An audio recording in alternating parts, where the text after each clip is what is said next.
Good morning, children. In the before class, we are discussing about globes and maps and parallels and meridians. So, ಆ ಕ್ಲಾಸಲ್ಲೆಲ್ಲ ನಾವು globes ಬಗ್ಗೆ ತಿಳ್ಕೊಂಡಿದ್ವಿ. ಹಾಗೆಯೇ ಅಕ್ಷಾಂಶ ರೇಖಾಂಶಗಳು ಲ್ಯಾಟಿಟ್ಯೂಡ್ ಮತ್ತು ಲ್ಯಾಂಗಿಟ್ಯೂಡ್ ಬಗ್ಗೆ ಬಿಫೋರ್ ಕ್ಲಾಸಲ್ಲಿ ತಿಳ್ಕೊಂಡಿದ್ವಿ. So in this class we are discussing about climate.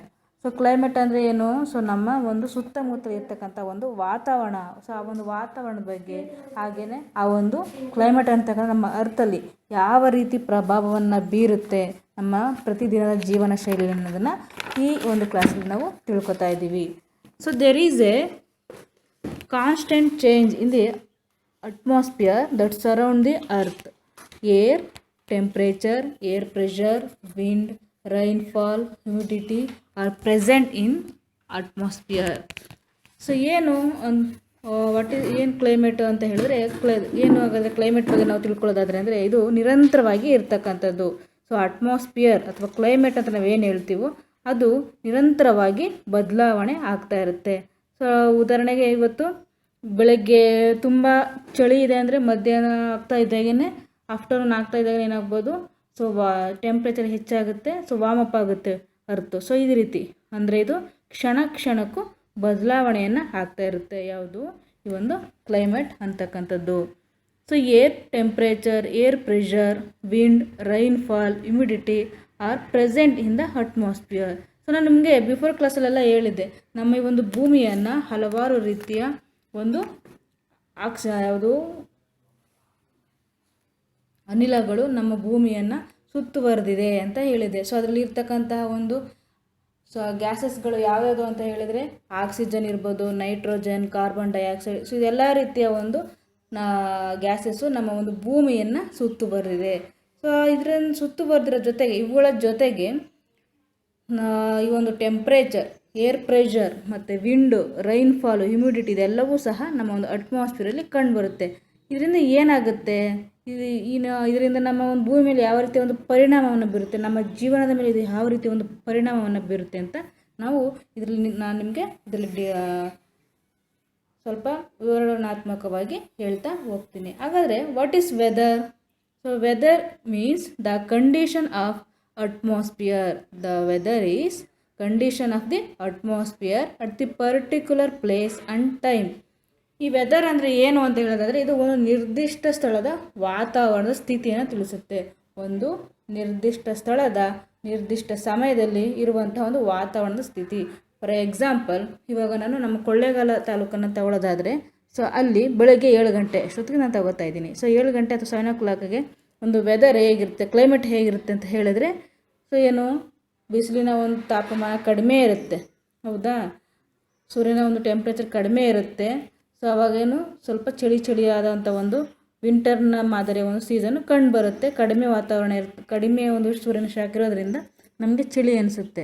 ಅದೇ ಮಧ್ಯಾಹ್ನ ಆಗ್ತಿದ್ದಂಗೆ ಏನಾಗುತ್ತೆ, ಸೊ ಸೂರ್ಯನ ಟೆಂಪ್ರೇಚರ್ ಜಾಸ್ತಿ ಆಗುತ್ತೆ, ಅರ್ತು ವಾಮಪ್ ಆಗುತ್ತೆ. ಸೊ ಅಂದರೆ ಬೆಳಗ್ಗೆ ಇದ್ದಂಥ ಒಂದು ವಾತಾವರಣ ಮಧ್ಯಾಹ್ನ ಆಫ್ಟರ್ನೂನ್ ಆಗ್ತಿದ್ದಾಗ ಏನಾಗುತ್ತೆ, ಆ ಒಂದು ವಾತಾವರಣದಲ್ಲಿ ಬದಲಾವಣೆ ಆಗುತ್ತೆ. ಸೊ ಇದನ್ನೇ ನಾವು ವೆದರ್ ಅಂತ ಕರಿತೀವಿ. ಒಂದು ನಿರ್ದಿಷ್ಟ ಸ್ಥಳ. ಸೊ ಒಂದು ನಿರ್ದಿಷ್ಟ ಸ್ಥಳ ಅಂದಾಗ ನಮ್ಮ ಕೊಳ್ಳೇಗಾಲ, ಆ ಕೊಳ್ಳೇಗಾಲದಲ್ಲಿ ಇರ್ತಕ್ಕಂಥ ವಾತಾವರಣದ ಸ್ಥಿತಿ. ಬೆಳಗ್ಗೆ ಚಳಿ ಆಗ್ತಾಯಿತ್ತು, ಸೊ ಮಧ್ಯಾಹ್ನ ಆಗ್ತಿದ್ದಂಗೆ ಏನಾಗುತ್ತೆ, ಬೇಸಿಗೆ ಸ್ವಲ್ಪ ಬಿಸಿಲಿನ ಒಂದು ವಾತಾವರಣ ಕಂಡುಬರುತ್ತೆ. ಸೊ ಅದೇ ರೀತಿ ಸಾಯಂಕಾಲ ಆಗ್ತಿದ್ದಂಗೆ ಸೂರ್ಯನ ಒಂದು ಶಾಖ ಕಡಿಮೆ ಆಗುತ್ತೆ, ಮತ್ತು ಒಂದು ತಾಪಮಾನ ಕಡಿಮೆ ಆಗಿ ತಂಪಾದ ಹವಾಗುಣ ಅಲ್ಲಿ ನಿರ್ಮಾಣ ಆಗುತ್ತೆ. ಅಂದರೆ ಇಲ್ಲಿ ಒಂದು ನಿರ್ದಿಷ್ಟ ಸಮಯದಲ್ಲಿ ಏನಾಗುತ್ತೆ, ಬೆಳಗ್ಗೆ 7 ಗಂಟೆಗೆ ಅಲ್ಲಿ ಕೋಲ್ಡಾಗೇ ಇರುತ್ತೆ, ಮಧ್ಯಾಹ್ನ 12 ಗಂಟೆ ಅಥವಾ 12 o'clock ಆಗ್ತಿದ್ದಂಗೆ ಸ್ವಲ್ಪ ಬೇಸಿಗೆಯ ಬಿಸಿಲಿನಾಗೇನೋ ಅಥವಾ ಏನು ಸೆಕೆ ಆಗೋ ರೀತಿನೋ ಆಗುತ್ತೆ. ಈ ರೀತಿ ಸಮಯಕ್ಕೆ ತಕ್ಕಂತೆ ಇಲ್ಲಿ ಏನಾಗುತ್ತೆ, ವಾತಾವರಣ ಸಹ ಬದಲಾವಣೆ ಆಗ್ತಾ ಇರುತ್ತೆ. ಅದೇ ರೀತಿ ಕಾಲಗಳಿಗೆ ತಗೊಂಡ್ರೆ ಯಾವಾಗ June July, May June July ಇಂಥ ಒಂದು ಸಂದರ್ಭದಲ್ಲಿ ತಗೊಳ್ಳಿ. ಜೂನ್ ಜುಲೈನಲ್ಲಿ ತಗೊಳ್ಳೋದಾದರೆ, ಸೊ ಆವಾಗ ನಮ್ಮ ಒಂದು ಭಾರತದಲ್ಲಿ ಮಳೆಗಾಲ. ಸೊ ಮಳೆಗಾಲ ಇರೋದ್ರಿಂದ ಸೊ ಹೆಚ್ಚು ಮಳೆಯ ಒಂದು ಸೀಸನನ್ನು ನಾವು ನೋಡ್ತೀವಿ. ಅದೇ ರೀತಿ ಈ ನವಂಬರ್ ಡಿಸೆಂಬರ್ ಜನವರಿನಲ್ಲಿ ವಿಂಟರ್ ಸೀಸನನ್ನು ನೋಡ್ತೀವಿ. ಅದೇ ರೀತಿ ಫೆಬ್ರವರಿ, ಮಾರ್ಚ್, ಏಪ್ರಿಲ್ನಲ್ಲಿ, ಮೇನಲ್ಲಿ ನಾವು ಸಮ್ಮರ್ ಸೀಸನನ್ನು ನೋಡ್ತೀವಿ. ಅಂದರೆ ಇಲ್ಲಿ ಏನಾಗುತ್ತೆ, ಕಾಲಗಳು ಚೇಂಜ್ ಆಗ್ತಾ ಇದ್ದಾಗೇ ಈ ಒಂದು ವಾತಾವರಣ ಕ್ಲೈಮೇಟು ಸಹ ಏನಾಗುತ್ತೆ, ಚೇಂಜ್ ಆಗುತ್ತೆ. ಸೊ ಇದನ್ನೇ ನಾವು ವೆದರ್ ಅಂತ ಕರಿತೀವಿ.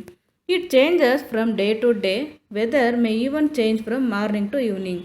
ಸೊ ಇಲ್ಲಿ ವೆದರ್ ಅಂತಕ್ಕಂಥದ್ದು ಡೇ ಟು ಡೇ ಚೇಂಜ್ ಆಗುತ್ತೆ, ಹಾಗೆ weather may be change from morning to evening. So ನಾನು ಆವಾಗಲೇ ಹೇಳ್ದಾಗೇ ಪ್ರತಿದಿನ ಈ ಒಂದು ಕ್ಲೈಮೇಟ್ ಅಂತಕ್ಕಂಥದ್ದು ಚೇಂಜ್ ಆಗುತ್ತೆ. ಸೊ ಬೆಳಗ್ಗೆ ಇವತ್ತು 8 ಗಂಟೆಗೆ ಅಥವಾ 7 ಗಂಟೆಗೆ ಬಿಸಿಲಿನ ತಾಪಮಾನ ಕಡಿಮೆ ಇರ್ಬೋದು ಅಥವಾ ಮಳೆನೇ ಬರ್ತಾ ಇರ್ಬೋದು. ಅದೇ ನಾಳೆ ಬೆಳಗ್ಗೆ ಏನಾಗುತ್ತೆ, ಸೊ ನಾಳೆ ಬೆಳಗ್ಗೆ 8 ಗಂಟೆಗೆ ಮಳೆ ಬರಲೇಬೇಕು ಅಂತ ಏನಾದರೂ ರೂಲ್ಸ್ ಇದೆಯಾ? ಇಲ್ಲ. ಸೊ ನಾಳೆ ಮಳೆ ಬರದೇ ಇರ್ಬೋದು, ಸ್ವಲ್ಪ ಚಳಿ ಆಗ್ಬೋದು ಅಥವಾ ಬಿಸಿಲು ಸ್ವಲ್ಪ ತಾಪಮಾನ ಇರ್ಬೋದು. ಸೊ ಹಿಂಗೆ ಈ ಒಂದು ವಾತಾವರಣ ಅಂತಕ್ಕಂಥದ್ದು ಕ್ಲೈಮೇಟ್ನಲ್ಲಿ ಚೇಂಜ್ ಆಗ್ತಾನೆ ಇರುತ್ತೆ. ಹಾಗೆಯೇ ಮಾರ್ನಿಂಗ್ ಟು ಈವ್ನಿಂಗ್ ಸಹ ಚೇಂಜ್ ಆಗುತ್ತೆ. ಸೊ ಇದನ್ನು ನಾವು ವೆದರ್ ಅಥವಾ ಕ್ಲೈಮೇಟ್ ಅಂತ ಕರಿತೀವಿ. Weather affect us in many ways. ಹಾಗಾದರೆ ಇದು ನಮಗೆ ಯಾವ ರೀತಿಯ ಒಂದು ಪ್ರಭಾವವನ್ನು ಬೀರುತ್ತೆ ಅಂತ ಹೇಳಿದ್ರೆ, for example, we choose our cloth according to the weather. Weather also affects our daily activities. So ನಾವು ನಮ್ಮ ಒಂದು ಜೀವನದ ಮೇಲೆ ಈ ವೆದರ್ ಹೇಗೆ ಪ್ರಭಾವವನ್ನು ಬೀರುತ್ತೆ ಮೀನ್ಸ್ ಅಂತ ನೀವು ಕೇಳ್ಬೋದು. ಹೇಗೆ ಅಂತ ಹೇಳಿದ್ರೆ, ಫಾರ್ ಎಕ್ಸಾಂಪಲ್, ತುಂಬ ಇವತ್ತು ಬಿಸಿಲಿದೆ ಅನಿಸಿದ್ರೆ ನೀವೇನು ಮಾಡ್ತೀರಾ? ಸ್ಕೂಲಿಗೆ ಬರಬೇಕಾದ್ರೆ ಸೊ ಸಿಂಪಲ್ಲಾಗಿರೋ ಡ್ರೆಸ್ಸನ್ನು ಹಾಕ್ಕೊಂಡು ಬರ್ತೀರಾ. ಅದೇ ರೀತಿ ಮನೇಲೇ ಇದ್ರಿ ಅಂತ ತಿಳ್ಕೊಳ್ಳಿ, ಅಮ್ಮ ಇವತ್ತು ತುಂಬ ಶೆಕೆ ಆಗ್ತಾಯಿದೆ, ಸಿಂಪಲ್ ಇರೋದು ಬಟ್ಟೆ ಕೂಡ ಹಾಕತ್ತೀನಿ ಅಂತೀರಾ, ಹೌದಾ? ಸೊ ಅದೇ ರೀತಿ ಚಳಿಗಾಲ ಆದರೆ, ವಿಂಟರ್ ಸೀಸನ್ ತುಂಬ ಚಳಿ ಇದೆ, ಸ್ವೆಟರು ಮತ್ತು ಸಾಕ್ಸು ಶೂ ಇದೆಲ್ಲ ಹಾಕೋಣ ಅಂತ ಅನಿಸುತ್ತೆ. ಅಂದರೆ ಈ ಒಂದು ವೆದರು ಕ್ಲೈಮೇಟ್ ಏನಿದೆಯೋ ಇದು ಸಹ ನಮ್ಮ ಒಂದು ಜೀವನ ಶೈಲಿಯ ಮೇಲೆ ಇದು ಪ್ರಭಾವವನ್ನು ಬೀರುತ್ತೆ. ಸೊ ಇದರ ಒಂದು ಆಧಾರದ ಮೇಲೆ, ಕ್ಲೈಮೇಟ್ನ ಆಧಾರದ ಮೇಲೆ ನಮ್ಮ ಡೈಲಿ ಆ್ಯಕ್ಟಿವಿಟೀಸ್ ಸಹ ನಡೀತಾ ಇರುತ್ತೆ. ಸೊ ಮಳೆ ಬಂದುಬಿಡ್ತು, ನೀವೆಲ್ಲ ರೆಡಿಯಾಗಿರ್ತೀರಾ, ಏನು ಮಾಡ್ತೀರಾ? ಸೊ ಹೋಗ್ತೀರಾ ಮಳೆಯಲ್ಲಿ? ಇಲ್ಲ ಬಿಡು ನಾಳೆ ಹೋಗೋಣ, ಹೋಗಲಿ ಬಿಡು ಮಳೆ ನಿಂತ ಮೇಲೆ ಹೋಗೋಣ ಅಂತ ನೀವು ಏನು ಮಾಡ್ತೀರಾ? ಸೊ ಆ ಒಂದು ಪ್ರೋಗ್ರಾಮನ್ನು ಕ್ಯಾನ್ಸಲ್ ಮಾಡ್ತೀರಾ ಅಥವಾ ಸ್ಟಾಪ್ ಮಾಡ್ತೀರಾ. ಹಾಗೆಯೇ ಇದು ನಮ್ಮ ಡೈಲಿ ಆ್ಯಕ್ಟಿವಿಟೀಸ್ ಮೇಲೆ ತನ್ನದೇ ಆದಂಥ ಒಂದು ಅಫೆಕ್ಟನ್ನು ಬೀರುತ್ತೆ. Climate is the average condition of weather of a place, region throughout a season. For example, the climate of the North Indian plain is very hot in summer and very cold in winter. So ಈ ಒಂದು climate ಅಂತಕ್ಕಂಥದ್ದು ಪ್ಲೇಸಿಂದ ಪ್ಲೇಸ್ಗೂ ಸಹ ಬದಲಾವಣೆ ಆಗ್ತಕ್ಕಂಥದ್ದನ್ನು ನೋಡ್ಬೋದು. So ನಿಮಗೆ ಎಕ್ಸಾಂಪಲಾಗಿ ನಮ್ಮ ಕೊಳ್ಳೇಗಾಲವನ್ನು ಕೊಟ್ಟೆ ಆವಾಗಲೇ. ಸೊ ಇದು ನಾವು ಇನ್ನೂ ಸ್ವಲ್ಪ ದೊಡ್ಡದಾಗಿ ಥಿಂಕ್ ಮಾಡೋದಾದರೆ, ನಮ್ಮ ಒಂದು ರಾಜ್ಯ ಅಥವಾ ಸ್ಟೇಟ್ ಲೆವೆಲಲ್ಲಿ ನಾವು ಥಿಂಕನ್ನು ಮಾಡೋದಾದರೆ, ನಮ್ಮ ಕರ್ನಾಟಕದಲ್ಲಿ ಮಳೆ ಸೀಸನ್ ಇದ್ದರೆ ಸೊ ಪಕ್ಕ ಯಾವುದು ಈ ಮಧ್ಯಪ್ರದೇಶನೋ ಇಲ್ಲೆಲ್ಲ ಸ್ವಲ್ಪ ಏನಾಗಿರುತ್ತೆ, ಮಧ್ಯಪ್ರದೇಶ ಇರ್ಬೋದು, ಜಾರ್ಖಂಡ್ ಇರ್ಬೋದು, ದೆಹಲಿಯಲ್ಲಿ ಮಳೆ ಏನಾಗಿರುತ್ತೆ, ಕಡಿಮೆ ಇರುತ್ತೆ. ಸೊ ಅದೇ ರೀತಿ ನಮ್ಮ ಇಂಡಿಯಾವನ್ನು ನಾವು 2 ಪಾರ್ಟಾಗಿ ಮಾಡ್ತೀವಿ ಅಂತ ಹೇಳಿದ್ವಿ. 2 ಪಾರ್ಟಾಗಿ ನಾವು ಡಿವೈಡ್ ಮಾಡ್ತೀವಿ, ಸೌತು ಮತ್ತು ನಾರ್ತು ಅಂತ. ಸೊ ಅಲ್ಲಿ ಏನಾಗುತ್ತೆ, the climate of the north Indian play in very hot and summer, very cold in winter. So ನಮ್ಮ ನಾರ್ತ್ ಪ್ಲೇನನ್ನು ತಗೊಳ್ಳೋದಾದರೆ, ಯಾವುದು ನಮ್ಮ ಈ ಒಂದು ಇಂಡಿಯನ್ ನಾರ್ತ್ ಪ್ಲೇನನ್ನು ತಗೊಳ್ಳೋದಾದರೆ, ನಮ್ಮ ಒಂದು ಬೇಸಿಗೆ ಕಾಲಾವಧಿಯಲ್ಲಿ ತುಂಬಾ ಹಾಟ್ ಆಗಿರುತ್ತೆ. ಯಾವುದು? ನಾರ್ತ್ ಇಂಡಿಯನ್ ಅಂದರೆ ದೆಹಲಿ, ಉತ್ತರ ಪ್ರದೇಶ, ಹರಿಯಾಣ, ರಾಜಸ್ಥಾನ ಇರುವಂತಹ ರಾಜ್ಯ ಒಂದು ಭಾಗಗಳಲ್ಲಿ ಬೇಸಿಗೆ ಅವಧಿಯಲ್ಲಿ ಏನಾಗುತ್ತೆ, ತುಂಬಾ ಹಾಟ್ ಆಗಿರುತ್ತೆ. ಅದೇ ನಮ್ಮ ಒಂದು ಕರ್ನಾಟಕ, ತಮಿಳುನಾಡು, ಕೇರಳ ರಾಜ್ಯಗಳಿಗೆ ಹೋಲಿಸ್ಕೊಂಡ್ರೆ ಅಲ್ಲಿ ತುಂಬಾ ಹಾಟ್ ಆಗಿರುತ್ತೆ. ಸೊ ಅದಕ್ಕೆ ಏನು ಕಾರಣ? ಸೊ ಏನು ಅಂತ ಹೇಳಿದ್ರೆ, ಸೊ ಅದನ್ನು ನಾನು ನಿಮಗೆ ಮುಂದೆ ಎಕ್ಸ್ಪ್ಲೇನ್ ಮಾಡ್ತೀನಿ. And very cold in winter, ಜೊತೆಗೆ ಅದು ಚಳಿಗಾಲದಲ್ಲಿ ತುಂಬ ಚಳಿಯಾಗಿರುತ್ತಂತೆ. ನಮ್ಮ ಈ ಒಂದು ಯಾವುದು ಸೌತ್ ಇಂಡಿಯಾಗೆ ಹೋಲಿಸ್ಕೊಂಡ್ರೆ ನಾರ್ತ್ ಇಂಡಿಯಾದಲ್ಲಿ ಚಳಿಗಾಲದಲ್ಲಿ ತುಂಬ ಚಳಿ ಇರುತ್ತೆ, ಬೇಸಿಗೆಯಲ್ಲಿ ತುಂಬ ಶೆಕೆ ಆಗುತ್ತೆ. ಸೊ ಏನು ರೀಸನು ಅಂತ ಹೇಳಿದ್ರೆ, the following factor affect the climate of A place. ಏನು ಅದಕ್ಕೆ ರೀಸನು ಆ ರೀತಿ ಆಗೋದಕ್ಕೆ? ನಾವು ಬೇಸಿಗೆ ಅವಧಿಯನ್ನು ಅನುಭವಿಸ್ತೀವಿ, ಅವರು ಬೇಸಿಗೆ ಅವಧಿಯನ್ನು ಪಡ್ಕೋತಾರೆ. ಆದರೆ ನಾವು ಬೇಸಿಗೆಯ ಒಂದು ಅವಧಿಯಲ್ಲಿ ಏನು ಸಮ್ಮರ್ ಇದೆಯೋ ಅದು ಅವರಿಗೆ ಹೋಲಿಸ್ಕೊಂಡು ನಮ್ಮಲ್ಲಿ ಕಡಿಮೆಯೇ. ಸೊ ಕಾರಣ ಏನು ಅಂತ ಹೇಳಿದ್ರೆ, distance from the equator, height above sea level, distance from the sea, direction of winds. So ಏನು ಈ ಒಂದು ಇಲ್ಲಿ ಪಾಯಿಂಟ್ ಔಟ್ ಮಾಡಿ ತೋರಿಸ್ತಾ ಇದ್ದಿಲ್ಲ, ಈ 4 ರೀಸನ್ಗಳು ಈ ಒಂದು ಕ್ಲೈಮೇಟ್ನ ಮೇಲೆ ಪ್ರಭಾವವನ್ನು ಬೀರುತ್ತೆ. ಏನು? ಡಿಸ್ಟೆನ್ಸ್ ಫ್ರಮ್ ದಿ ಈಕ್ವೆಟರ್, ಸಮಭಾಜಕ ವೃತ್ತದಿಂದ ಇರುವಂತಹ ಒಂದು ದೂರ. ಹಾಗೆಯೇ ಹೈಟ್ ಅಬೌವ್ ಸಿ ಲೆವೆಲ್, ಸಮುದ್ರದಿಂದ ಇರತಕ್ಕಂತಹ ಎತ್ತರ. ಡಿಸ್ಟೆನ್ಸ್ ಫ್ರಮ್ ದಿ ಸಿ, ಸಮುದ್ರದಿಂದ ಇರತಕ್ಕಂತಹ ದೂರ. ನಾವು ಸಮುದ್ರಕ್ಕೆ ಹತ್ತಿರವಾಗಿದ್ದರೆ ಒಂದು ರೀತಿ ವಾತಾವರಣವನ್ನು ಒಂದು ರೀತಿ ಪಡ್ಕೋತೀವಿ, ಸಮುದ್ರದಿಂದ ದೂರಕ್ಕಿದ್ರೆ ಒಂದು ರೀತಿ ವಾತಾವರಣವನ್ನು ಪಡ್ಕೋತೀವಿ. ಡೈರೆಕ್ಷನ್ ಆಫ್ ವಿಂಡ್ಸ್, ಗಾಳಿಯ ಒಂದು ದಿಕ್ಕು, ಗಾಳಿ ಬೀಸುವಂತಹ ದಿಕ್ಕು. ಈ 4 ಅಂಶಗಳು ವಾತಾವರಣದ ಮೇಲೆ, ಕ್ಲೈಮೇಟ್ನ ಮೇಲೆ ಪ್ರಭಾವವನ್ನು ಬೀರುತ್ತೆ. ಸೊ ಅದನ್ನ ಒಂದೊಂದಾಗಿ ನಾನು ನಿಮಗೆ ಎಕ್ಸ್ಪ್ಲೇನನ್ನು ಮಾಡ್ತೀನಿ. Distance from the equator, the sun is the main source of heat and light for earth. So ನಿಮಗೆಲ್ಲ ಗೊತ್ತೇ ಇದೆ, ಡಿಸ್ಟೆನ್ಸ್ ಫ್ರಮ್ ದಿ ಈಕ್ವೆಟರ್ ಅಂತ ಹೇಳಿದ್ರೆ ಸಮಭಾಜಕ ವೃತ್ತದಿಂದ ನಾವು ಅಂದರೆ ಈ ಒಂದು ಭೂಮಿ ಇರತಕ್ಕಂತಹ ಒಂದು ದೂರವು ಸಹ ವಾತಾವರಣದ ಮೇಲೆ, ಕ್ಲೈಮೇಟ್ನ ಮೇಲೆ ಪ್ರಭಾವವನ್ನು ಬೀರುತ್ತೆ. ಇಲ್ಲಿ ಪಿಕ್ಚರೈಸ್ ಮಾಡಿ ತೋರಿಸ್ತಾ ಇದ್ದಾರೆ ನೋಡಿ. ನಮ್ಮ ಭೂಮಿ ಗುಂಡಾಗಿದೆ ಅಂತ ಸೊ ನಮಗೆಲ್ಲರಿಗೂ ಗೊತ್ತೇ ಇದೆ. ಸೊ ಭೂಮಿ ಗುಂಡಾಗಿದೆ, ಸೂರ್ಯನ ಮತ್ತು ಸಮಭಾಜಕ ವೃತ್ತದ ಬಳಿ ಉಬ್ಬಿದಂಥ ಒಂದು ಆಕಾರವನ್ನು ಹೊಂದಿದೆ. ಸಮಭಾಜಕ ವೃತ್ತದ ಹತ್ರ ಉಬ್ಬಿದಂಥ ಆಕಾರ ಹೊಂದಿದ್ದು, ಈ ಮಧ್ಯಭಾಗ ಇದೆಯಲ್ಲ, ಇದು ಸೂರ್ಯನಿಗೆ ಹತ್ತಿರದಲ್ಲಿ ಇರ್ತಕ್ಕಂಥ ಒಂದು ಪಾರ್ಟು. ಅದೇ ರೀತಿ ಈ ಒಂದು ಮಧ್ಯಭಾಗದಿಂದ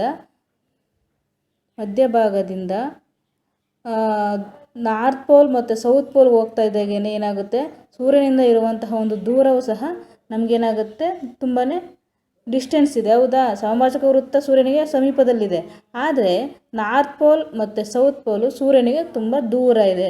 ಸೊ ಈ ಒಂದು ದೂರವೂ ಸಹ ನಮ್ಮ ಒಂದು ಕ್ಲೈಮೇಟ್ನ ಮೇಲೆ ಪ್ರಭಾವವನ್ನು ಬೀರುತ್ತೆ. ಸೂರ್ಯನಿಗೆ ಹತ್ತಿರ ಇರುವಂತಹ ಭಾಗ ಹೆಚ್ಚು ಉಷ್ಣಾಂಶವನ್ನು ಪಡ್ಕೊಳ್ಳುತ್ತೆ. ಹಾಗೆಯೇ ಸೂರ್ಯನಿಗೆ ದೂರ ಇರುವಂಥ ಪ್ರದೇಶಗಳು ಕಡಿಮೆ ಉಷ್ಣಾಂಶವನ್ನು ಪಡ್ಕೊಳ್ಳುತ್ತೆ. ಕಡಿಮೆ ಉಷ್ಣಾಂಶವನ್ನು ಪಡ್ಕೊಳ್ಳೋದ್ರಿಂದ ಬೇಸಿಗೆಯ ಒಂದು ಹಾಟು ಮತ್ತು ವಿಂಟರ್ನ ಒಂದು ಕೋಲ್ಡ್ ಅನುಭವಗಳು ಏನಾಗುತ್ತೆ, ಬದಲಾವಣೆ ಆಗ್ತಕ್ಕಂಥದ್ದನ್ನು ನೋಡ್ತೀವಿ. ಡಿಸ್ಟೆನ್ಸ್ ಫ್ರಮ್ ದಿ ಈಕ್ವೆಟರ್ ಅಂತ ಹೇಳಿದ್ರೆ ಏನು, ಸೂರ್ಯನಿಂದ ಸಮಭಾಜಕ ವೃತ್ತದಿಂದ ನಾವು ಇರ್ತಕ್ಕಂಥ ದೂರ ಅಂದರೆ ಈ ಸೂರ್ಯನ ಒಂದು ಕಿರಣಗಳು ಭೂಮಿಗೆ ಏನಾಗುತ್ತೆ, ಎಲ್ಲ ಒಂದು ಪ್ರದೇಶಗಳಿಗೆ ಈಕ್ವಲಾಗಿ ಬೀಳೋದಿಲ್ಲ. ಸಮಭಾಜಕ ವೃತ್ತಕ್ಕೆ ನೇರವಾದ ಕಿರಣಗಳು ಬಿದ್ದರೆ ಈ ಒಂದು ನಾರ್ತ್ ಪೋಲ್ ಮತ್ತು ಸೌತ್ ಪೋಲ್ಗೆ ಸೂರ್ಯನ ಒಂದು ವಕ್ರವಾದ ಕಿರಣಗಳು ಬೀಳುತ್ತೆ. ಸೊ ಏನು ಕಾರಣ ಅಂತ ಹೇಳಿದ್ರೆ, ಭೂಮಿ ಗುಂಡಾಗಿರೋದ್ರಿಂದ ಸಮಭಾಜಕ ವೃತ್ತದ ಭಾಗ ಸೂರ್ಯನಿಗೆ ಎದುರಾಗಿರೋದ್ರಿಂದ ಏನಾಗುತ್ತೆ, ಹೆಚ್ಚು ಒಂದು ಉಷ್ಣಾಂಶವನ್ನು ಪಡ್ಕೊಳ್ಳುತ್ತೆ. ಆದರೆ ಈ ಒಂದು ಧ್ರುವ ಪ್ರದೇಶಗಳು ಸೂರ್ಯನಿಗೆ ತುಂಬ ದೂರ ಇರೋದ್ರಿಂದ ಕಡಿಮೆ ಉಷ್ಣಾಂಶವನ್ನು ಪಡ್ಕೊಳ್ಳುತ್ತೆ. ಸೊ ಇದು ಸಹ ಕ್ಲೈಮೇಟ್ನ ಮೇಲೆ ಪ್ರಭಾವವನ್ನು ಬೀರುತ್ತೆ. ಸೊ ಹಾಗೆ next height above the sea level. ಇದೇನು height above the sea level ಅಂದರೆ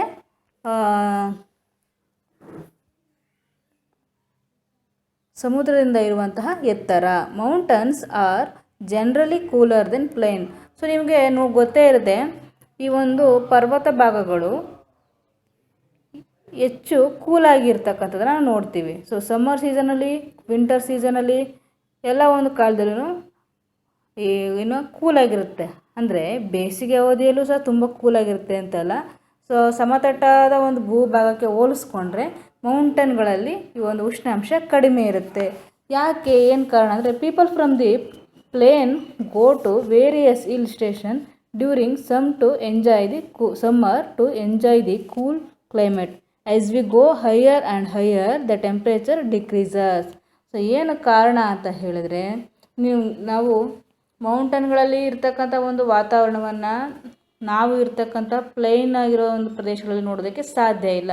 ಸೊ ಏನು ಕಾರಣ ಅಂತ ಹೇಳಿದ್ರೆ, ಈ ಒಂದು ಮೌಂಟನ್ಗಳೇನಿದೆ ತುಂಬ ಎತ್ತರದಲ್ಲಿದೆ. ಸೊ ಉಷ್ಣಾಂಶ ಏನಾಗುತ್ತೆ ಅಂತ ಹೇಳಿದ್ರೆ, ಸೂರ್ಯನ ಒಂದು ಕಿರಣಗಳು ಏನಾಗುತ್ತೆ, ಎತ್ತರಕ್ಕೆ ಹೋದಂತೆ ಉಷ್ಣಾಂಶ ಕಡಿಮೆ ಆಗುತ್ತೆ. ಭೂಮಿಯ ಒಂದು ಸಮತಟ್ಟಾದ ಭಾಗದಿಂದ ನಾವು ಎತ್ತರಕ್ಕೆ ಹೋದಂತೆ ಸೂರ್ಯನ ಒಂದು ಕಿರಣದ ಒಂದು ಪ್ರಭಾವ ಅಥವಾ ಉಷ್ಣಾಂಶ ಕಡಿಮೆ ಆಗುತ್ತೆ. ಸೊ ಅದರಿಂದ ಏನಾಗುತ್ತೆ, ಮೌಂಟನ್ಗಳಲ್ಲಿ ಉಷ್ಣಾಂಶ ಕಡಿಮೆ ಇರುತ್ತೆ. ಸೊ ಕೂಲಾಗಿರುತ್ತೆ. ಅದೇ ಸಮತಟ್ಟಾದ ಭಾಗಗಳೇನಾಗಿರುತ್ತೆ, ಸೂರ್ಯನ ಒಂದು ಕಿರಣಗಳು ಹೆಚ್ಚಾಗಿರೋದ್ರಿಂದ ಮತ್ತು ಈ ಒಂದು ಭೂಭಾಗಗಳೇನಾಗುತ್ತೆ ಸೂರ್ಯನ ಒಂದು ಕಿರಣವನ್ನು ಹೀರ್ಕೊಂಡು ಹೀರ್ಕೊಳ್ಳೋದ್ರಿಂದ ಏನಾಗುತ್ತೆ, ಸೊ ಹೀರ್ಕೊಂಡು ಬೇಗ ಬಿಡುಗಡೆ ಮಾಡೋದ್ರಿಂದ ಅದೇನಾಗುತ್ತೆ ಅಲ್ಲೇ ಆ ಒಂದು ಉಷ್ಣಾಂಶಗಳು ಇರುತ್ತೆ. ಆದರೆ ಮೌಂಟೇನ್ ಭಾಗಗಳು ಏನಾಗುತ್ತೆ, ಈ ಒಂದು ಸೂರ್ಯನ ಒಂದು ಕಿರಣವನ್ನು ಈ ಒಂದು ಮೌಂಟೇನ್ಗಳು ಪಡ್ಕೊಂಡು ಈ ಒಂದು ಎತ್ತರವಾದ ಭಾಗಗಳಲ್ಲಿ ಇವು ಕಂಡುಬರೋದ್ರಿಂದ ಇವುಗಳ ಹೈಟು ಹೆಚ್ಚಾಗಿರೋದ್ರಿಂದ ಬೇಗ ತಮ್ಮ ಉಷ್ಣಾಂಶವನ್ನು ವಾತಾವರಣಕ್ಕೆ ಬಿಡುಗಡೆ ಮಾಡಿ ಬೇಗ ಕೂಲಾಗಿ ಹೋಗುತ್ತೆ. ಸೊ ಅದಕ್ಕೋಸ್ಕರ ಈ ಮೌಂಟೇನ್ಗಳು ತುಂಬಾ ಕೂಲಾಗಿರುತ್ತೆ. ಸೊ ಅದಕ್ಕೋಸ್ಕರ ನೀವುಗಳು ಬೇಸಿಗೆ ಒಂದು ಅವಧಿಯಲ್ಲಿ ಸಮ್ಮರ್ ಸೀಸನ್ಗಳಲ್ಲಿ ರಜೆ ಕೊಟ್ಟಾಗ ಏನು ಮಾಡ್ತೀರಾ, ಸೊ ಆದಷ್ಟು ಒಂದು ಮೌಂಟೇನ್ ಪ್ರದೇಶಗಳಿಗೆ ಊಟಿ, ಕೊಡೈಕೆನಾಲ್ ಮತ್ತು ಯಾವುದು ಕುದುರೆಮುಖ ಮತ್ತು ಈ ಒಂದು ಉಡುಪಿ, ಸೊ ಈ ಕಡೆ ಎಲ್ಲ ಹೋಗ್ತಾರೆ. ಸೊ ಏನು ರೀಸನ್ ಅಂತ ಹೇಳಿದ್ರೆ ನಮ್ಮ ಒಂದು ಈ ಚಾಮರಾಜನಗರ ಮತ್ತು ಬ್ಯಾಂಗ್ಳೂರು, ಮೈಸೂರು ಇಂಥ ಒಂದು ಪ್ಲೇಸ್ಗಳು ಹೋಲಿಸ್ಕೊಂಡ್ರೆ ಆ ಒಂದು ಭಾಗಗಳಲ್ಲಿ ಉಷ್ಣಾಂಶ ಕಡಿಮೆ ಇರುತ್ತೆ. ಸೊ ಅದಕ್ಕೋಸ್ಕರ ನಾವು ಅಲ್ಲಿಗೆ ಟ್ರಿಪ್ ಹೋಗ್ತಾರೆ. ಸೊ ಇದೇನೇ ರೀಸನು ಅಂದರೆ ಭೂಮಿಯಿಂದ ನಾವು ಎತ್ತರಕ್ಕೆ ಹೋದಂಥ ಉಷ್ಣಾಂಶ ಕಡಿಮೆ ಆಗುತ್ತೆ. ಅಂದರೆ ಎತ್ತರಕ್ಕೆ ಹೋದಂಥ ಉಷ್ಣಾಂಶ ಕಡಿಮೆ ಇರೋದ್ರಿಂದ ಆ ಒಂದು ಭಾಗಗಳು ಕೂಲಾಗಿ ಇರುತ್ತೆ. Some of the highest mountain peaks such as the Mount Everest, Mount Godwin, Austin ಅಂದರೆ K2, Mount Kanchenjunga, so etcetera. So ಈ ಒಂದು ಮೌಂಟೇನ್ಗಳಲ್ಲಿ ಕೂಲಾಗಿರುತ್ತೆ ಅಂತ ಹೇಳಿದೆ. ಅದಕ್ಕೆ ಕೆಲವೊಂದು ಎಕ್ಸಾಂಪಲನ್ನು ಕೊಡೋದಾದರೆ ಮೌಂಟ್ ಎವರೆಸ್ಟ್ ಇಡೀ ಪ್ರಪಂಚದಲ್ಲೇ ಅತಿ ಹೆಚ್ಚು ಎತ್ತರವಾದಂಥ ಒಂದು ಶಿಖರ ಮೌಂಟ್ ಎವರೆಸ್ಟ್. ಅಲ್ಲಿಯೂ ಸಹ ತುಂಬಾ ಕೂಲಾಗಿರ್ತಕ್ಕಂಥ, ಜೊತೆಗೆ ಅದೇನಾಗಿರುತ್ತೆ ಹಿಮದಿಂದ ಸಂಪೂರ್ಣವಾಗಿ ವರ್ಷ ಪೂರ್ತಿ ಆವೃತವಾಗಿರ್ತಕ್ಕಂತಹ ಒಂದು ಮೌಂಟೇನ್. ಮತ್ತು ಮೌಂಟ್ ಗಾಡ್ವಿನ್ ಆಸ್ಟಿನ್ ಇದು K2 ನಮ್ಮ ಒಂದು ಭಾರತದ ಅತಿ ಎತ್ತರವಾದ ಒಂದು ಶಿಖರ. And Mount Kanchenjunga are always covered with snow. ಯಾವಾಗಲೂ ಸ್ನೋ ಮೀನ್ಸ್ ಹಿಮದಿಂದ ಆವೃತವಾಗಿರ್ತಕ್ಕಂಥದ್ದು. Thus place at high altitude experience at the cool climate. So ಇಲ್ಲಿ ನಾವು ಹೋದರೆ ತುಂಬ ಕೂಲಾಗಿರ್ತಕ್ಕಂಥದ್ದು ನಾವು ಬೇಕಾದರೆ ಎಕ್ಸ್ಪೀರಿಯನ್ಸ್ ಮಾಡ್ತೀವಿ. ಅಂದರೆ ನಮಗೆ ಅನುಭವ ಆಗುತ್ತೆ, ಅಲ್ಲಿ ಎಷ್ಟು ಕೂಲಾಗಿರುತ್ತೆ ಅಂತಕ್ಕಂಥ ನಮಗೆ ಅನುಭವ ಆಗುತ್ತೆ. Distance from the C. Next distance from the C. The climate of A place also depends on its distance from the C. Distance from the C ಅಂತ ಹೇಳಿದ್ರೆ ಸಮುದ್ರದಿಂದ ಇರತಕ್ಕಂತಹ ಒಂದು ದೂರ. ನಾವು ಸಮುದ್ರಕ್ಕೆ ಹತ್ತಿರ ಇದ್ದರೆ ಒಂದು ರೀತಿಯ ಒಂದು ವಾತಾವರಣ ಪಡ್ಕೋತೀವಿ. ಅಂದರೆ ಇದನ್ನು ನಾವು ನಮ್ಮ ಒಂದು ಭಾರತಕ್ಕೆ ಈಸಿಯಾಗಿ ಇದನ್ನು ಉದಾಹರಣೆಗೆ ಕೊಡ್ಬೋದು. ಸೊ ಹೇಗೆ ಅಂತ ಹೇಳಿದ್ರೆ, ಸೊ ನಮ್ಮ ದಕ್ಷಿಣ ಭಾರತ ಸೌತ್ ಇಂಡಿಯಾದ ಸುತ್ತಲೂ ಸಹ 3 ಸಮುದ್ರಗಳಿದೆ. ಹೌದಾ? ಸೊ 3 ಸಮುದ್ರಗಳಿದೆ ಅಂತ ಹೇಳಿದೆ. ಇಂಡಿಯನ್ ಓಷನ್, ಅರೇಬಿಯನ್ ಓಷನ್, ಹಾಗೆಯೇ ಬಂಗಾಳ ಕೊಲ್ಲಿ. ಸೊ ಈ 3 ಸಮುದ್ರಗಳು ನಮ್ಮ ಸೌತ್ ಇಂಡಿಯಾನ ಸಂಪೂರ್ಣವಾಗಿ 3 ಕಡೆಯಿಂದಲೂ ಆವರಿಸಿದೆ. ಅಂದರೆ ನಾವು ಸಮುದ್ರಕ್ಕೆ ಹತ್ತಿರದಲ್ಲಿ ಇರ್ತಕ್ಕಂಥವ್ರು. ಆದರೆ ನಾರ್ತ್ ಇಂಡಿಯಾ ಏನಾಗಿದೆ, ಈ 3 ಸಮುದ್ರಗಳಿಂದ ಸ್ವಲ್ಪ ದೂರದಲ್ಲೇ ಇರ್ತಕ್ಕಂಥದ್ದು. ಸೊ ಅಂದರೆ ಡಿಸ್ಟೆನ್ಸಲ್ಲಿ ಏನಾಯಿತು, ನಾವು ಸೌತ್ ಇಂಡಿಯನ್ಸು ಹತ್ತಿರ ಇದ್ದೀವಿ, ನಾರ್ತ್ ಇಂಡಿಯನ್ಸು ಸಮುದ್ರದಿಂದ ದೂರ ಇದ್ದಾರೆ. ಹಂಗಾದ್ರೆ ನಾವು ಯಾವ ರೀತಿಯ ಒಂದು ವಾತಾವರಣವನ್ನು, ಯಾವ ರೀತಿಯ ಒಂದು ಕ್ಲೈಮೇಟನ್ನು ಪಡ್ಕೋತೀವಿ? If you compare the climate of Mumbai and Delhi, you will notice that Delhi is a hotter in summer. ನಾವಿಲ್ಲಿ ಎಕ್ಸಾಂಪಲ್ಗೆ ಮುಂಬೈ ಅಂದರೆ ಸಮುದ್ರಕ್ಕೆ ಹತ್ತಿರ ಇರುವಂಥ ಒಂದು ನಗರ. ಹಾಗೆಯೇ ಡೆಲ್ಲಿ ಯಾವುದು, ಸಮುದ್ರದಿಂದ ತುಂಬ ದೂರ ಇರತಕ್ಕಂಥ ನಮ್ಮ ಕ್ಯಾಪಿಟಲ್ ಸಿಟಿ. ಇವೆರಡನ್ನು ಕಂಪೇರ್ ಮಾಡ್ತಾ ಇದ್ದಾರೆ ಯಾವುದರಲ್ಲಿ, ಕ್ಲೈಮೇಟಲ್ಲಿ. You will notice that Delhi is hotter in summer. ಏನಾಗಿರುತ್ತೆ, ಡೆಲ್ಲಿ ಸಮ್ಮರ್ ಸೀಸನಲ್ಲಿ ತುಂಬಾ ಹಾಟ್ ಆಗಿರುತ್ತೆ. ಸಮ್ಮರ್ ಸೀಸನಲ್ಲಿ ಡೆಲ್ಲಿ ತುಂಬಾ ಹಾಟ್ ಆಗಿರುತ್ತೆ. And cooler in winter as compare to Mumbai. ಹಾಗೆಯೇ ಚಳಿಗಾಲದಲ್ಲಿ ತುಂಬಾ ಕೂಲಾಗಿರುತ್ತೆ. ಯಾವುದಕ್ಕೆ ಹೋಲಿಸ್ಕೊಂಡ್ರೆ, ಮುಂಬೈಗೆ ಹೋಲಿಸ್ಕೊಂಡ್ರೆ. ಅಂದರೆ ಬೇಸಿಗೆಯಲ್ಲಿ ಹೆಚ್ಚು ಸೆಕೆ, ಬೇಸಿಗೆಯಲ್ಲಿ ಹೆಚ್ಚು ಉಷ್ಣಾಂಶವನ್ನು, ಹಾಗೆ ಚಳಿಗಾಲದಲ್ಲಿ ಹೆಚ್ಚು ಚಳಿಯನ್ನು ಪಡ್ಕೊಳ್ಳುತ್ತೆ. ಯಾವುದು, ದೆಹಲಿ. ಸೊ ಏನು ರೀಸನು ಅಂತ ಹೇಳಿದರೆ, ಇದು ಸಮುದ್ರದ ಒಂದು ಪ್ರಭಾವದಿಂದ ತುಂಬಾ ದೂರದಲ್ಲಿದೆ. ಸೊ ಅದರಿಂದ Mumbai is neither very hot in summer ನಾರ್ ವೆರಿ ಕೋಲ್ಡ್ ಇನ್ ವಿಂಟರ್.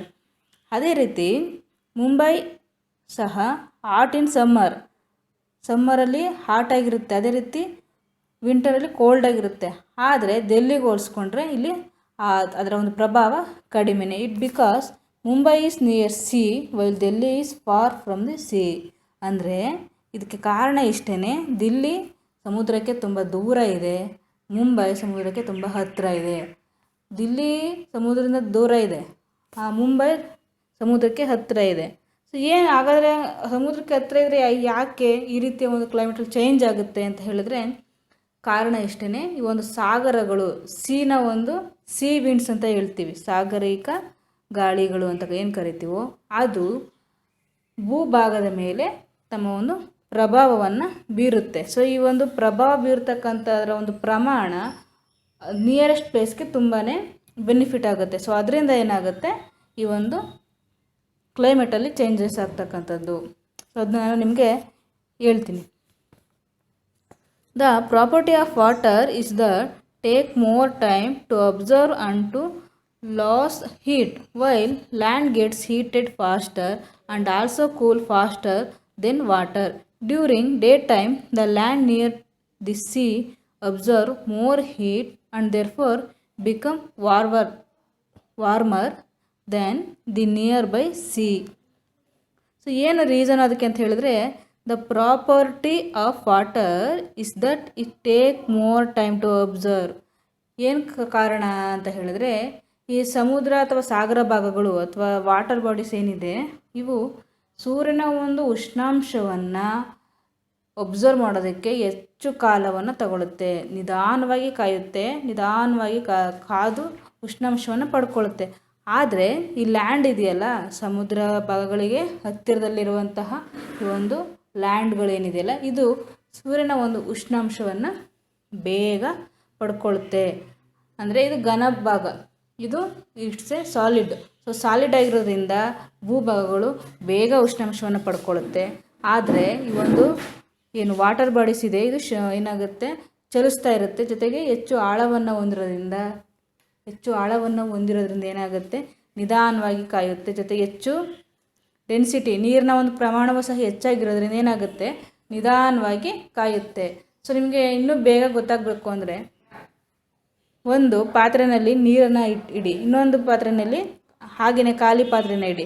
ಸೊ ಖಾಲಿ ಪಾತ್ರೆನ ನೀವು ಭೂಮಿ ಅಂತ ತಿಳ್ಕೊಂಡು ಈ ಒಂದು ಇನ್ನೊಂದು ಪಾತ್ರೆ ನೀರು ತುಂಬಿಟ್ಟಿರ್ತೀರಲ್ಲ ಅದನ್ನ ನೀವು ಸಮುದ್ರದ ನೀರು ಅಂತ ತಿಳ್ಕೊಂಡ್ರೆ ಎರಡೂ ಸ್ಟವನ್ನು ಆನ್ ಮಾಡಿ. ಯಾವ್ದು ಬೇಗ ಕಾಯುತ್ತೆ? ಸೊ ಖಾಲಿ ಪಾತ್ರೆ ಇಟ್ಟಿರ್ತೀರಲ್ಲ, ಸೊ ಅದು ಬೇಗ ಕಾಯುತ್ತೆ. ಆಫ್ ಮಾಡಿಬಿಡಿ. ಆಫ್ ಮಾಡಿಬಿಟ್ಟು ಬೇಗ ಕಾದು ಬೇಗ ಆರಿದ್ಯಾವುದು?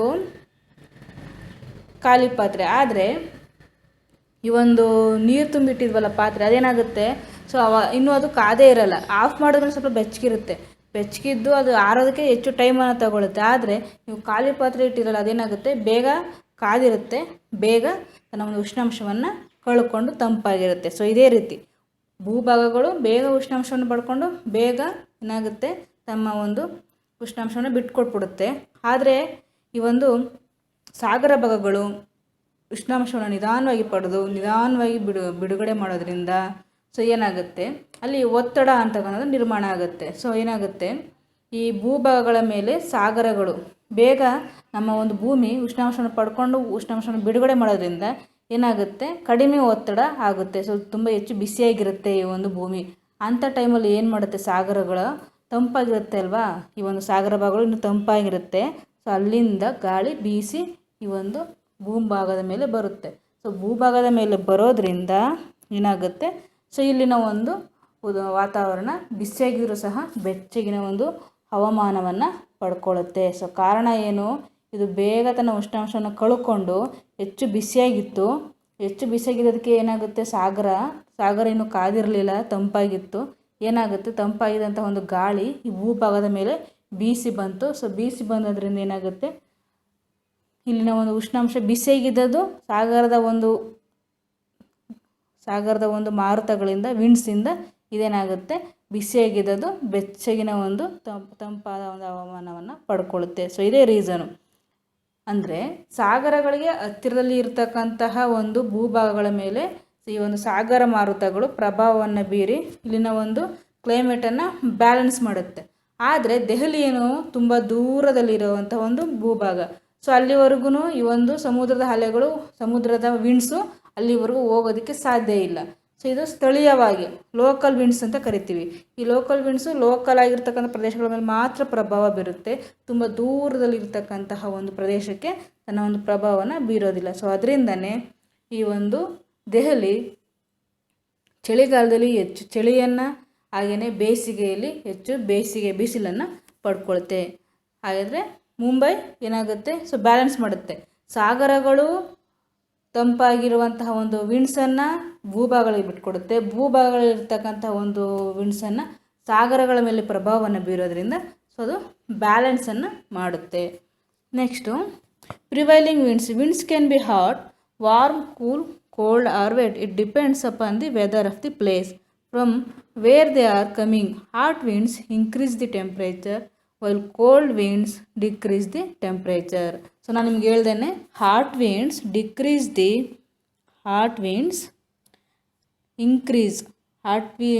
ಏನು ಮಾಡುತ್ತೆ, increase the temperature, while cold winds decrease the temperature. ತಂಪಾದಂತಹ ಒಂದು ಗಾಳಿ ಏನು ಮಾಡುತ್ತೆ, ಈ ಒಂದು ಉಷ್ಣಾಂಶವನ್ನು ಕಡಿಮೆ ಮಾಡುತ್ತೆ. ಅದೇ ರೀತಿ ಬಿಸಿಯಾದಂತಹ ಗಾಳಿ ಏನಾಗುತ್ತೆ, ವಾತಾವರಣದ ಟೆಂಪ್ರೇಚರನ್ನು ಹೆಚ್ಚು ಮಾಡುತ್ತೆ. Winds coming from the sea bring cool and wet weather. ಈ ಸೀಯಿಂದ ಬರ್ತಕ್ಕಂತಹ, ಸಮುದ್ರದಿಂದ ಬರ್ತಕ್ಕಂತಹ ವಿಂಡ್ಸ್ ಏನು ಮಾಡುತ್ತೆ, ಕೂಲ್ ಆ್ಯಂಡ್ ವೆಟ್ ವೆದರ್. ಸಮುದ್ರದಿಂದ ಬರ್ತಕ್ಕಂತಹ ಒಂದು ವಿಂಡ್ಸು ಕೂಲಾಗಿರುತ್ತೆ, ಜೊತೆಗೆ ವೆಟ್ಟು ಅಂದರೆ ತೇವಾಂಶವನ್ನು ಒಳಗೊಂಡಿರುತ್ತೆ. ಸೊ ಆಬ್ವಿಯಸ್ಲಿ ಯಾಕೆ ವೆಟ್ಟಾಗಿರುತ್ತೆ ಅಂತ ಹೇಳಿದ್ರೆ, ಸಾಗರಗಳು ಏನಾಗಿರುತ್ತೆ, ಜಲಭಾಗಗಳು ಅದು ಹಾವಿಯಾಗಿರ್ತಕ್ಕಂಥ ಒಂದು ಆ ನೀರಿನ ಒಂದು ಅಂಶವನ್ನು ಒಳಗೊಂಡಿರ್ತಕ್ಕಂಥ ವಿಂಡ್ಸ್ ಆಗಿರುತ್ತೆ. ಸೊ ಅದಕ್ಕೋಸ್ಕರ ಅದು ವೆಟ್ ವೆದರನ್ನು ಒಂದು ಲ್ಯಾಂಡ್ಗಳ ಮೇಲೆ ಪ್ರಭಾವವನ್ನು ಬೀರಿ ಇಲ್ಲಿನ ಒಂದು ವಾತಾವರಣ ತಂಪಾಗಿರೋ ಹಾಗೆ ಮಾಡುತ್ತೆ. Thus the climate of any region is influenced by the winds that area. So ಇವೇನಾಗುತ್ತೆ, ಆ ಒಂದು ಭಾಗಗಳ ಮೇಲೆ ತನ್ನದೇ ಆದಂತಹ ಪ್ರಭಾವವನ್ನು ಬೀರುತ್ತೆ. ಸೊ ಇದಿಷ್ಟು climate.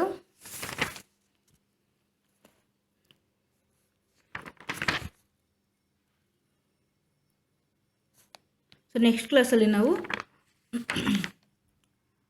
Moisture in the air, so ಅದನ್ನು ಸಿಂಪಲಾಗಿ ನೋಡೋಣ. ನೆಕ್ಸ್ಟ್ ಲೆಸನ್ಗೆ ಹೋಗೋಣ. ನೆಕ್ಸ್ಟ್ ಲೆಸನ್ನ ನಾವು ನೆಕ್ಸ್ಟ್ ಲೆಸನ್ ಮಾಡೋಣ. Thank you.